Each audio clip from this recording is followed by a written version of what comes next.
7h52, l'heure de la chronique de Guy Carlier. Guy, qui a à sa tête des mauvais jours, Laurie.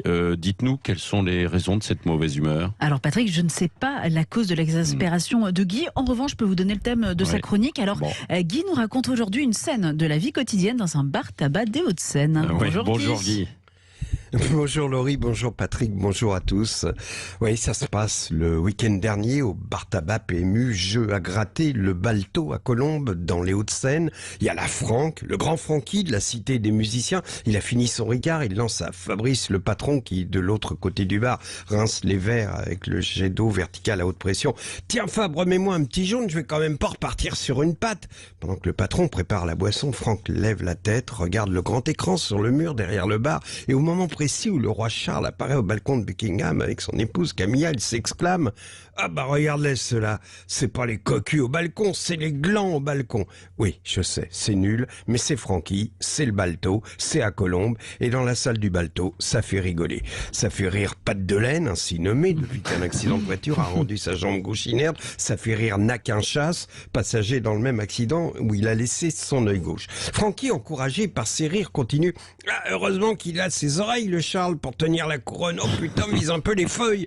Puis c'est une succession de vannes de bistrot que seule la soif de Francky interrompt. Il finit son Ricard, demande à Pat Delaine « Tiens, toi l'acrobate, tire sur mon doigt !» Et tandis que l'autre s'exécute, Francky exhale un interminable paix aux effluves de kebab et de Ricard et quitte le bar en riant. Francky parti, c'est Pat Delaine qui à son tour commente l'actualité. Comme il a beaucoup bu, il a du mal à parler et ses idées comme ses paroles sont confuses. On dirait qu'il met les mots dans un chapeau et qu'il tire au sort. Il regarde le JT, on devine que les images se mélangent dans sa boîte crânienne. Il finit par dire « Oh, quand on voit ce qu'ils font avec les retraites, quand on pense que Jean Moulin est mort pour la sécu, franchement, je vais vous dire... » On ne saura jamais ce qu'il voulait dire avec franchise, car il a cessé de parler, il est resté tétanisé, les yeux dans le vague. Fabrice lui a dit « Écoute, Pat Delaine, là t'es cuit, tu devrais rentrer parce que Jocelyne va faire la gueule, tu vas encore coucher dehors. » À cet instant, Naquin Chasse revient des toilettes en reboutonnant sa braguette. « Dis donc Fabrice, les murs des chiottes, ça devient la grande bibliothèque, tout le monde écrit des trucs dégueulasses dessus. »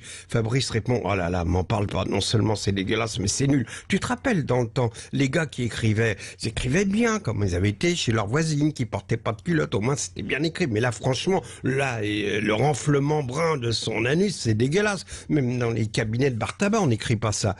Vous avez compris que cette scène du Balto n'est qu'une métaphore grossière de l'actualité. Les vannes de Francky sont celles de Roselyne Bachelot. Oui, elle s'est moquée des vêtements, du mauvais goût des invités, du couronnement anglais. Bachelot dénonçant le mauvais goût vestimentaire, c'est sur Alice. Je vous rappelle qu'on se souvient qu'elle portait des crocs en plastique au Conseil des ministres, qu'elle était déguisée en grosse perruche verte le jour de l'investiture d'Emmanuel Macron, se plaçant au premier rang pour recevoir la béquille présidentielle.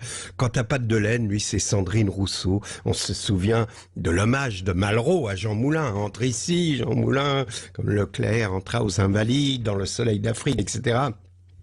Sandrine Rousseau, elle, son hommage, c'est comme Leclerc entra aux Invalides, entrer à la sécurité sociale, Jean Moulin, avec la petite feuille verte, les ordonnances et les arrêts de travail. Enfin bref, on est en retard, je n'ai pas le temps de vous parler des écritures de Bruno Le Maire, qui ose aller de plateau en plateau faire la promo de son torchon. Voilà pourquoi, vous avez compris, je suis de mauvaise humeur ce matin. Alors, pour nous détendre un peu, comme chaque matin, voici la mélodie qui va vous accompagner dans les transports en commun, à la machine à café, à la réunion consacrée à la réduction des coûts. Le 10 mai 1977, il y a exactement 46 ans, jour pour jour, la chanson qui va suivre devint numéro 1 au top 100 américain. Cette chanson procure toujours la même émotion, particulièrement à Patrick Rogy, puisque elle lui permit, à l'issue d'une boum chez la petite Nathalie de Meudon, de connaître le corps de la femme pour la première fois et le ronflement, etc. On écoute. Bonne journée à tous, je vous embrasse.